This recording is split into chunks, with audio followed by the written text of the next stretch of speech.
Waiter humiliates Barron Trump at dinner. What Donald Trump does next will blow your mind. The restaurant buzzed with a quiet hum of activity. Elegantly dressed patrons leaned in over candlelit tables, their soft laughter mingling with the distant clinking of cutlery. Among them sat Donald Trump, his unmistakable presence drawing subtle glances from across the room. Beside him was Barron, his youngest son, seated upright and poised as though acutely aware of the weight of being observed. Barron barely touched the menu in front of him. He glanced around the room, noticing the stares and occasional hushed whispers. This wasn't new to him, but it never quite felt normal. He looked up at his father, who seemed unfazed as he scanned the menu with a practiced ease. "Order whatever you like," Trump said without looking up. His tone was casual but firm, as it often was when addressing Barron in public. Barron nodded and studied the options. The waiter arrived, balancing a tray in one hand and holding a pad of paper in the other. He was tall, with sharp features and an air of practiced professionalism, but something about his expression betrayed a subtle disdain. "Good evening," the waiter said, his voice clipped. "Can I start you off with some drinks?" Trump set the menu down and glanced at the man. "Sparkling water for the table. I'll have a Diet Coke." He gestured to Barron. "What about you?" Barron hesitated for a moment. "Just water, please." The waiter scribbled on his pad, barely glancing up. "Sparkling water and a Diet Coke," he repeated. "And for you." His voice lingered slightly, as though deliberately drawing out the interaction. Barron shifted uncomfortably but didn't say anything. The waiter's gaze flickered to Trump, who was already scanning the menu again. With a slight smirk, the waiter turned and left without another word. The meal proceeded without incident at first. The food arrived promptly, plated with precision, and the atmosphere around their table seemed to settle. But Barron couldn't shake the feeling that something was off. Each time the waiter returned, his tone carried an edge, too subtle to be overtly rude but enough to leave a sour note in the air.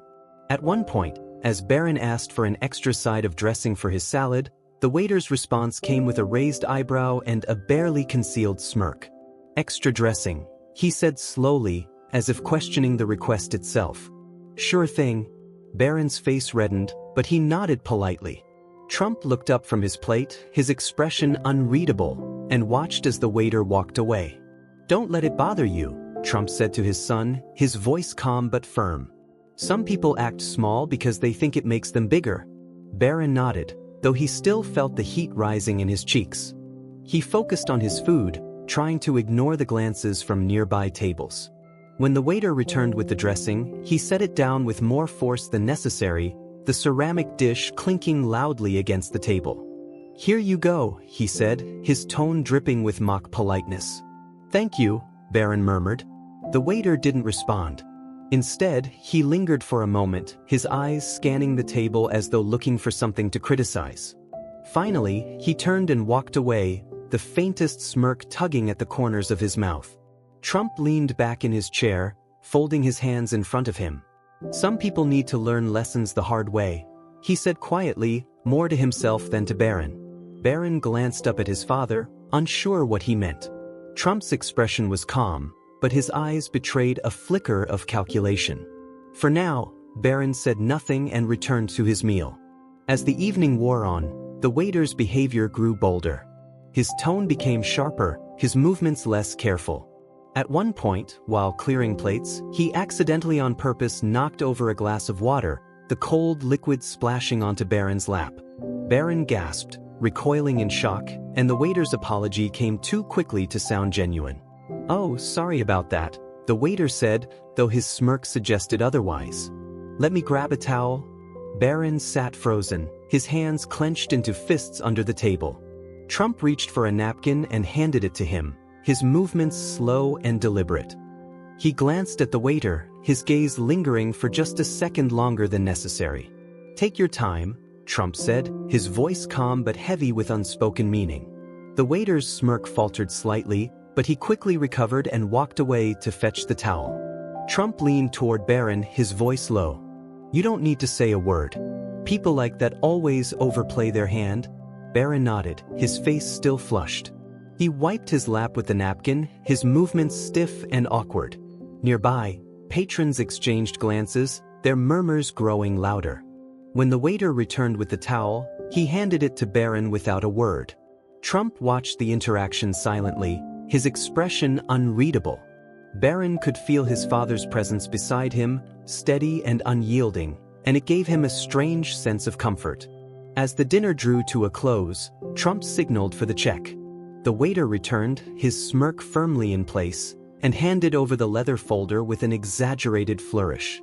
"Thank you for dining with us," the waiter said, his tone dripping with false courtesy.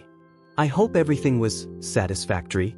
Trump opened the folder, glanced at the bill, and pulled out a pen. He scrawled his signature with a practiced ease and handed the folder back without a word. The waiter lingered for a moment, as though waiting for some kind of acknowledgement, but Trump's attention had already shifted. The silence stretched between them until the waiter finally turned and walked away. Barron let out a breath he hadn't realized he'd been holding. "Are we done here?" he asked quietly. "Almost," Trump replied. He glanced at his son, a faint smile tugging at the corners of his mouth. "Stay close. I want you to see something." As the waiter disappeared into the back, Barron watched his father's composed demeanor. There was no sign of frustration or anger on Trump's face, only the calm, measured look that Barron had seen before, especially during moments when things didn't go according to plan. Trump rose from his chair, gesturing for Barron to follow him. "Come with me," Trump said. His voice was low but firm, leaving no room for hesitation. Barron stood quickly, unsure of what was about to happen. Trump made his way to the front of the restaurant, where the manager, a short, balding man in a crisp black suit, was standing near the hostess podium. The manager's expression brightened when he saw Trump approach, but his confidence faltered when he noticed the seriousness in Trump's eyes. "Mr. Trump," the manager said, his tone overly polite. "I hope you had a wonderful meal this evening." Trump stopped a few feet from him, standing tall as he adjusted the cuffs of his suit. "The food was fine," he said, his voice calm but laced with authority. "But I need to have a word with you about your staff." The manager's expression stiffened. "Is there a problem?" "Let's just say one of your waiters is a little too comfortable forgetting who he's serving," Trump replied. His words were measured, but the weight behind them was unmistakable. "I think you know which one I'm talking about."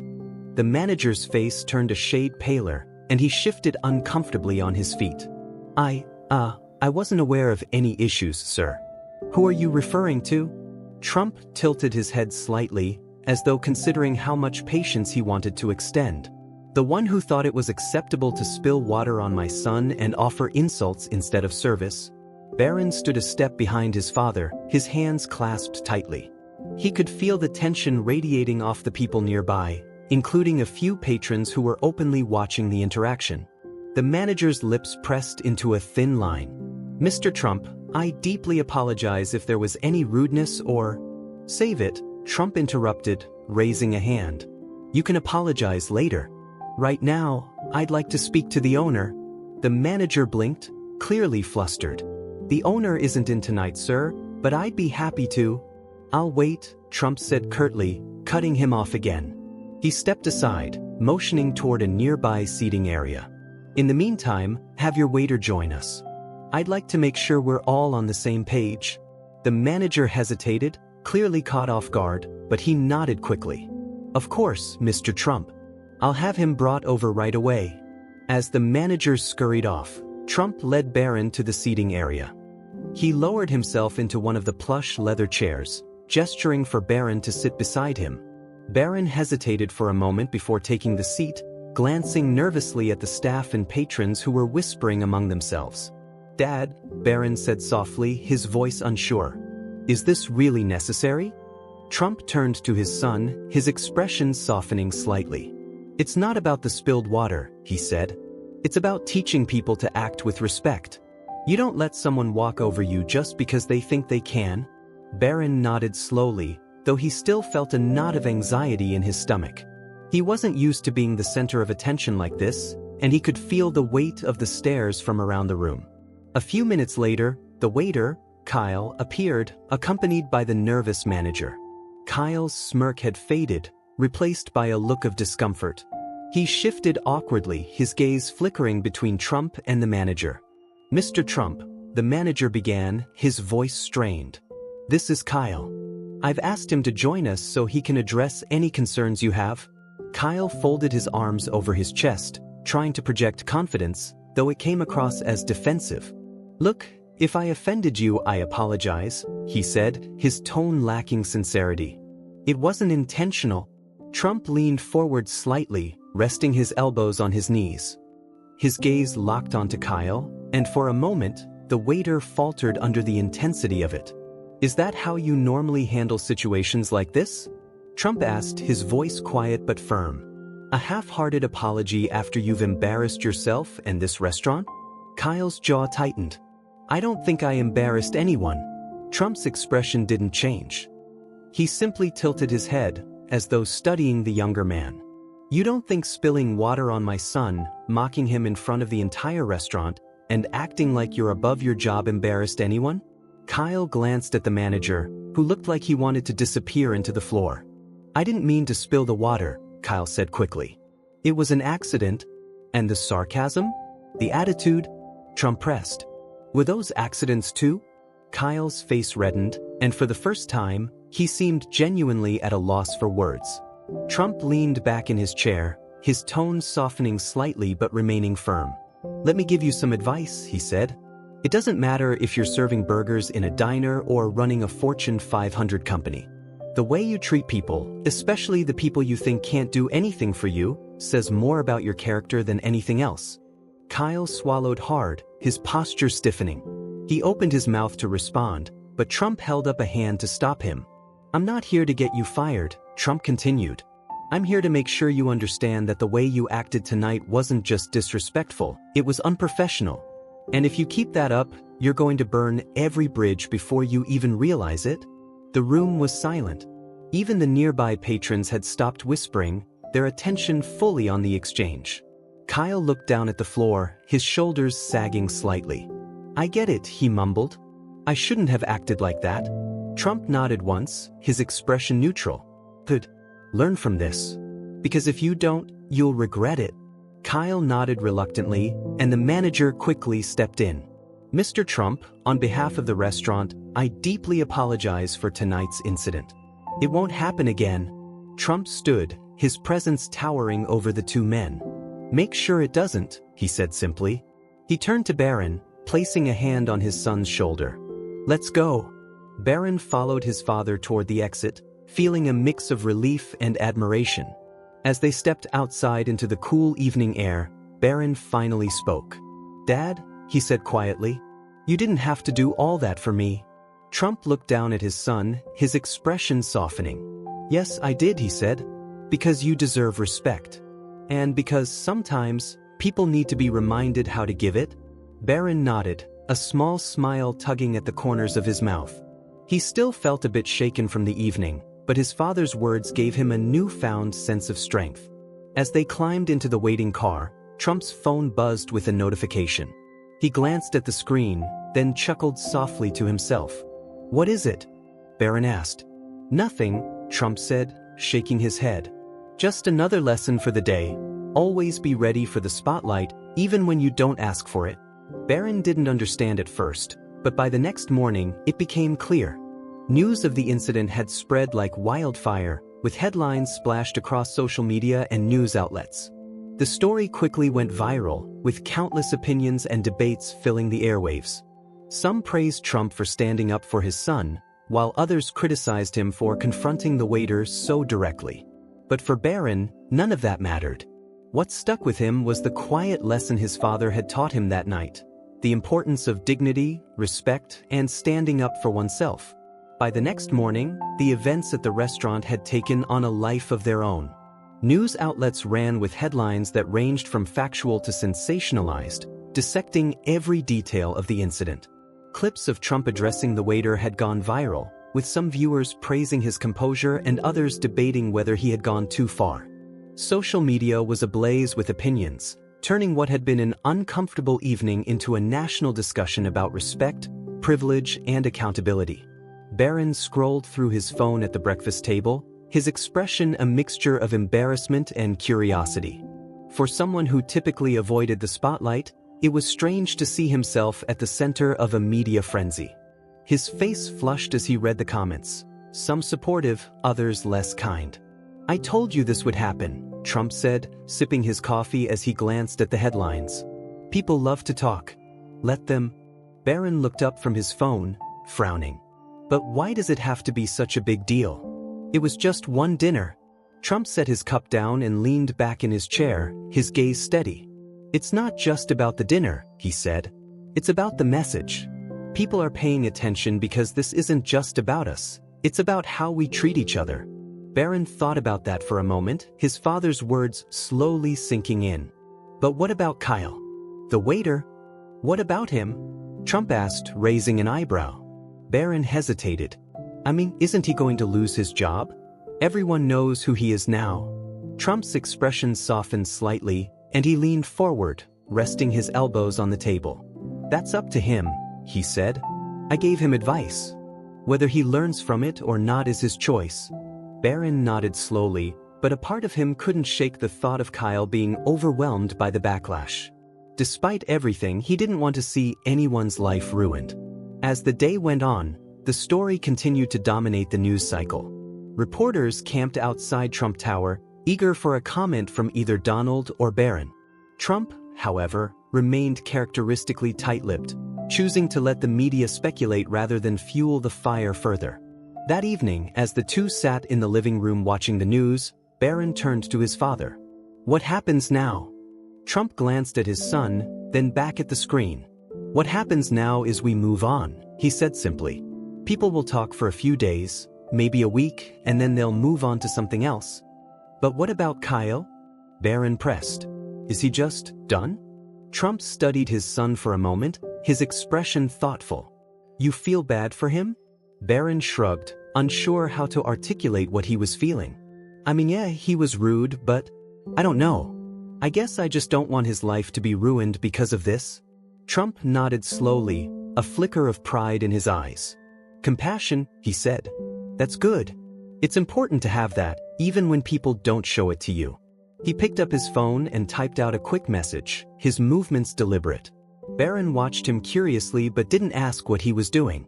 A few minutes later, Trump set the phone down and leaned back in his chair. "Sometimes," he said, "the best lesson you can teach someone is giving them a chance to make things right." The next day, Barron found himself tagging along as Trump returned to the restaurant. It was quieter this time, the buzz of the previous evening replaced by a subdued atmosphere. The manager greeted them at the door, his nervousness palpable. "Mr. Trump," he began, his voice shaking slightly. "I wasn't expecting you back so soon." Trump nodded curtly. "I came to speak to Kyle." The manager blinked, clearly surprised. "Kyle? I don't think he's here right now." Trump's expression didn't waver. "Then call him." The manager hesitated but quickly nodded, pulling out his phone. Within minutes, Kyle arrived, his demeanor noticeably different from the night before. He looked tired, as though the weight of the past 24 hours had taken its toll on him. Gone was the smug attitude, replaced instead by something closer to remorse. Kyle approached cautiously, his hands tucked into his pockets. "You wanted to see me?" he asked, his voice subdued. Trump gestured for him to sit. Kyle hesitated for a moment before lowering himself into the chair across from him. Barron stood nearby, watching the interaction unfold with a mixture of curiosity and apprehension.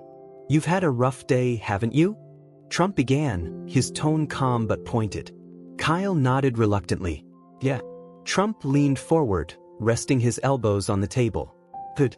That means you've had time to think." Kyle didn't respond right away, his gaze dropping to the table. When he finally spoke, his voice was quiet. "I know I messed up. I shouldn't have acted the way I did." Trump nodded. "And why do you think that is?" Kyle hesitated, clearly uncomfortable. "I don't know. I guess I just let my feelings get the better of me." Trump tilted his head slightly, his gaze unwavering. "You let your ego get the better of you," he corrected. "Big difference." Kyle swallowed hard, nodding. "Yeah, that too." Trump leaned back in his chair, his expression thoughtful. "Here's the thing, Kyle. People make mistakes. It's what you do after that defines you." Kyle looked up, clearly surprised. "What do you mean?" Trump gestured to Barron. "My son here, he didn't deserve what you did. And you know that. But he also doesn't want to see your life ruined because of one bad night." Barron blinked, startled by his father's words. He hadn't expected to be brought into the conversation, but he nodded hesitantly. "It's true," he said. "Everyone deserves a second chance." Trump turned back to Kyle.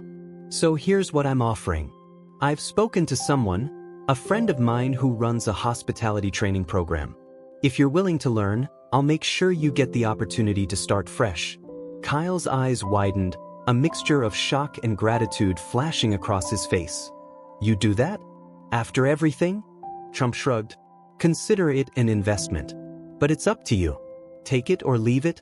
For a moment, Kyle didn't speak, his expression shifting between disbelief and humility. Finally, he nodded. "I'll take it," he said, his voice firm. "Thank you." Trump stood, extending a hand. Kyle hesitated before shaking it, his grip firm but trembling slightly. Barron watched the exchange, feeling a strange sense of satisfaction. It wasn't the outcome he had expected, but it felt right. As they left the restaurant, Barron turned to his father. "Why did you do that?" he asked. "You didn't have to help him." Trump glanced at his son, a small smile tugging at the corners of his mouth. "Because sometimes, showing someone a better path is more powerful than knocking them down." Barron nodded slowly, his admiration for his father growing. For all the bluster and controversy that surrounded Donald Trump, moments like this revealed a side of him that few people ever saw. In the weeks that followed, news of Trump's decision to help Kyle spread, sparking yet another wave of headlines. While some criticized the move as a publicity stunt, others praised it as an example of leadership and compassion. Kyle, for his part, stuck to the program, determined to prove himself worthy of the opportunity he'd been given. Barron, meanwhile, carried the experience with him as a quiet but powerful lesson. He had seen firsthand the importance of standing up for oneself, but he had also learned the value of grace and forgiveness. It was a balance he would strive to maintain as he grew older, guided by the example his father had set. Kyle's journey through the hospitality training program was far from easy. The rigorous schedule tested his patience and discipline, but for the first time in years, he found himself genuinely committed to improving. His nights of careless indifference at work were replaced with early mornings in workshops, late nights reviewing materials, and hours of learning how to approach customer service with professionalism and empathy. The training was unlike anything Kyle had expected. Instead of focusing solely on technical skills, the program emphasized emotional intelligence and conflict resolution. Kyle was forced to confront not only the flaws in his approach to work but also the deeper frustrations he carried about his life. One evening, during a mentoring session, his instructor, a seasoned restaurateur named Marcus, asked Kyle why he had initially chosen to work in hospitality. Kyle hesitated, the question catching him off guard. I don't really know," he admitted. "It was just a job. Something to pay the bills." Marcus leaned back in his chair, studying Kyle with a thoughtful expression. "And now?" Kyle paused. For the first time, he realized his answer had changed. "Now, I think I want to do more than just show up for work. I want to be someone people can count on. Someone who makes a difference." Marcus nodded approvingly. "That's the mindset of someone who's going to succeed. Keep that with you and you'll go far." Meanwhile, Barron was following Kyle's progress from afar. Trump's friend Marcus sent occasional updates, detailing Kyle's transformation. Each update gave Barron a sense of satisfaction. Despite the humiliation Kyle had caused him at the restaurant, Barron couldn't help but feel proud of the role his family had played in turning Kyle's life around. Trump, however, rarely spoke about the matter. When Barron asked for updates, Trump's responses were brief but meaningful. "It's not about watching him," Trump said one evening over dinner. "It's about giving him the chance to show what he's capable of." Barron nodded, but he still found himself curious. Though his father's words carried wisdom, Barron couldn't help but wonder how Kyle's story would end. Months later, Kyle's training came to an end. He graduated at the top of his class, earning commendations from both Marcus and his peers. For the first time in years, he felt a sense of pride in his work and in himself. When the program offered him a placement as a junior manager at a high-end restaurant, he accepted without hesitation. His first weeks in the new role were challenging. The responsibilities were far greater than anything he had experienced as a waiter, and he often doubted whether he was truly ready for the job. But each time those doubts crept in, he remembered Trump's words, "People make mistakes. It's what you do after that defines you." Slowly but surely, Kyle found his rhythm. He learned to lead his team with patience and understanding, resolving conflicts with the skills he had gained during his training. His restaurant flourished under his leadership, and within a year, he was promoted to general manager. Kyle's transformation didn't go unnoticed. One evening, as he was reviewing the schedule in his office, his phone buzzed with an email notification. The subject line read, "Thank you." Curious, Kyle opened the email. It was from Barron Trump. "Hi Kyle," the message began. "I heard about everything you've been doing, and I just wanted to say I'm proud of you. I know things didn't start off well between us, but seeing how far you've come shows a lot about who you are now. Keep up the great work." Kyle stared at the screen for a long moment, his chest tightening with a mix of gratitude and disbelief. Of all the people he had wronged in the past, Barron was the last person he expected to hear from, let alone with words of encouragement. After a moment's hesitation, Kyle typed out a reply. "Hi Barron. Thank you for your kind words. I've thought a lot about that night at the restaurant, and I realize how wrong I was. I'm sorry for how I treated you, and I'm grateful for the chance your family gave me to turn things around. I won't waste it." He hit send, feeling a weight lift off his shoulders. For the first time, he felt truly free from the mistakes of his past. Back at Trump Tower, Barron showed his father the email exchange. Trump read Kyle's message without comment, his expression as unreadable as ever. "What do you think?" Barron asked, unsure of what his father's silence meant. Trump handed the phone back, a faint smile playing at the corners of his mouth. "I think he's finally starting to get it." Barron grinned. Though his father rarely expressed his feelings outright, the approval in his voice was unmistakable. The following year, Kyle received an unexpected invitation. It was an elegant card embossed with gold lettering, inviting him to an exclusive gala hosted by the Trump family. The event was a fundraiser for Letters of Opportunity, a new initiative aimed at providing training and mentorship for individuals seeking a fresh start in the hospitality industry. Kyle hesitated before accepting. Though he was deeply grateful for everything the Trumps had done for him, he wasn't sure if he was ready to face them again. But Marcus encouraged him to go, reminding him of how far he had come.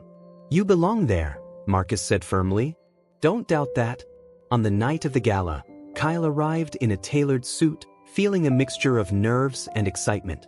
The venue was stunning, with crystal chandeliers casting a warm glow over the crowd of influential guests.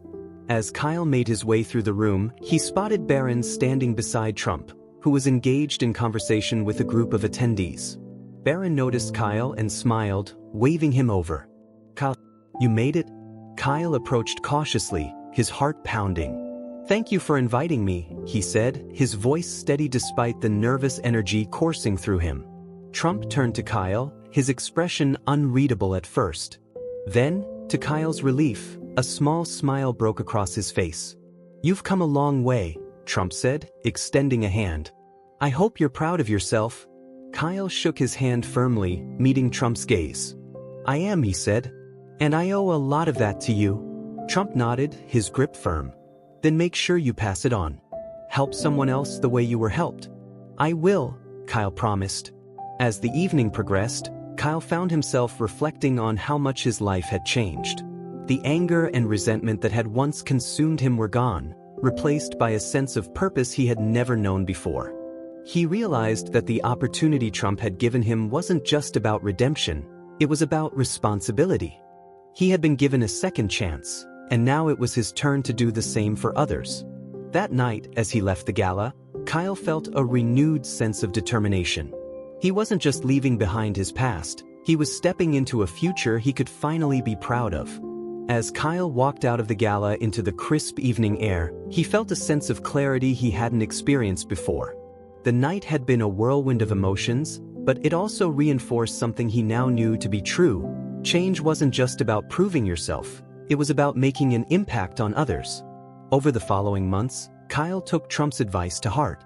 He worked tirelessly to pass on the lessons he had learned, both as a mentor to his own staff and through the burgeoning Letters of Opportunity initiative. The program quickly gained momentum, attracting participants from all walks of life. From young adults seeking their first job to individuals rebuilding their lives after setbacks, the initiative gave them the tools and confidence to succeed in the hospitality industry and beyond. Kyle was invited to speak at one of the program's first workshops. Standing before a room of eager faces, he felt a mixture of nerves and gratitude.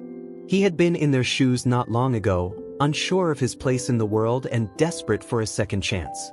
Now, he was living proof of what could happen when someone believed in you. He began his speech with honesty.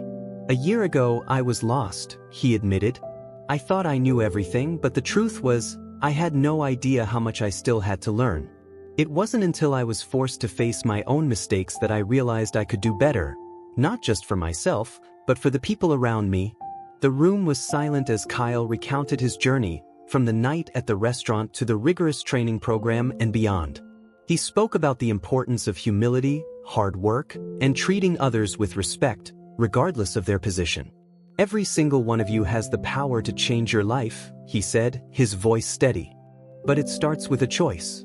A choice to learn, to grow, and to never give up. If I can do it, so can you." As he finished, the room erupted in applause. Kyle felt a swell of pride, not for himself, but for the people sitting before him. He knew they were capable of incredible things, and he was determined to help them succeed. Meanwhile, Barron was experiencing his own transformation. The events of the past year had taught him valuable lessons about resilience, empathy, and leadership. Though he had always been reserved by nature, he found himself stepping out of his comfort zone more often, inspired by the example his father had set. One afternoon, as he and Trump were walking through Central Park, Barron broached a topic that had been on his mind for weeks. "Dad," he began hesitantly, "do you ever think about what makes someone a good leader?" Trump glanced at his son, his expression thoughtful. "All the time," he said. "Why do you ask?"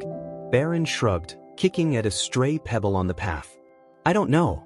I guess I've been thinking about everything that's happened with Kyle. You helped him, but you also made him take responsibility for himself. That's what made the difference, right?" Trump nodded. "A good leader knows when to push and when to pull," he said. "It's not about doing everything for someone, it's about giving them the tools to succeed and holding them accountable." Barron absorbed his father's words, nodding slowly. "Do you think I could do that someday?" Trump stopped walking and turned to face his son. "You already are," he said simply. "Every decision you make, every time you choose to do the right thing, you're showing leadership. Keep doing that and you'll go far." Barron smiled, feeling a surge of confidence. He didn't know exactly what the future held, but for the first time, he felt ready to face it. As Kyle continued to thrive in his new role, he decided it was time to pay forward the kindness he had received. He reached out to Letters of Opportunity, offering to sponsor a mentorship program for young people entering the hospitality industry. The program, called Kyle's Compass, paired experienced professionals with newcomers, providing guidance and support as they navigated their careers. The initiative quickly became a success, with dozens of participants benefiting from Kyle's mentorship. One of those participants was a young woman named Maria, who had recently aged out of the foster care system. Maria had always dreamed of working in a five-star restaurant, but her lack of experience and confidence held her back. Kyle saw something of himself in Maria, the same uncertainty, the same hunger for a chance. He took her under his wing, teaching her everything he knew about customer service, teamwork, and leadership. Over time, Maria blossomed into one of the most promising members of the program, earning a position at a prestigious hotel. On the day Maria received her job offer, she approached Kyle with tears in her eyes. "I wouldn't be here without you," she said. Kyle smiled, shaking his head. "You got here because you worked for it," he said. "I just helped you see what you were capable of." Months later, Kyle received another invitation from the Trump family, this time to attend a ceremony celebrating the first anniversary of Letters of Opportunity. The event was held at a grand venue, with hundreds of attendees, including program participants, supporters, and prominent figures from the hospitality industry. As Kyle entered the room, he was greeted by Barron, who had taken a more active role in the initiative over the past year. Barron extended a hand, his smile genuine. "It's good to see you again," he said. "You too," Kyle replied, shaking his hand firmly. "You've grown up a lot since the last time we talked?" Barron chuckled. "I've had good examples to follow."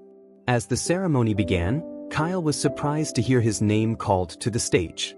Trump himself stood at the podium, a rare look of pride on his face as he introduced Kyle to the audience. "This man," Trump began, "is proof that second chances can lead to extraordinary results. A year ago, he was on the brink of losing everything. Today, he's not just a success story, he's a leader, a mentor, and an example of what's possible when you refuse to give up." Kyle stepped onto the stage, his heart pounding as the audience erupted in applause. As he took the microphone, he glanced at Trump and Barron, both of whom nodded encouragingly. "I don't know if I deserve all this," Kyle began, his voice steady despite his nerves. "But I do know that none of it would have been possible without the people who believed in me when I didn't believe in myself." He paused, his gaze sweeping over the audience. "The truth is, we all have the power to make a difference in someone's life. It doesn't take money or status, just a willingness to help, to listen, and to care. That's what this program is about, and that's what I'll carry with me for the rest of my life." As Kyle stepped off the stage, Barron approached him, his smile wide. "You deserved that," Barron said. "Every word of it." Kyle nodded, his chest swelling with gratitude. "Thanks, Barron. That means a lot." In the years that followed, Kyle's Compass grew into one of the most successful mentorship programs in the country, helping thousands of young people build careers in hospitality. Kyle remained deeply involved, never forgetting where he had come from or the people who had helped him along the way. Barron, too, found his own path.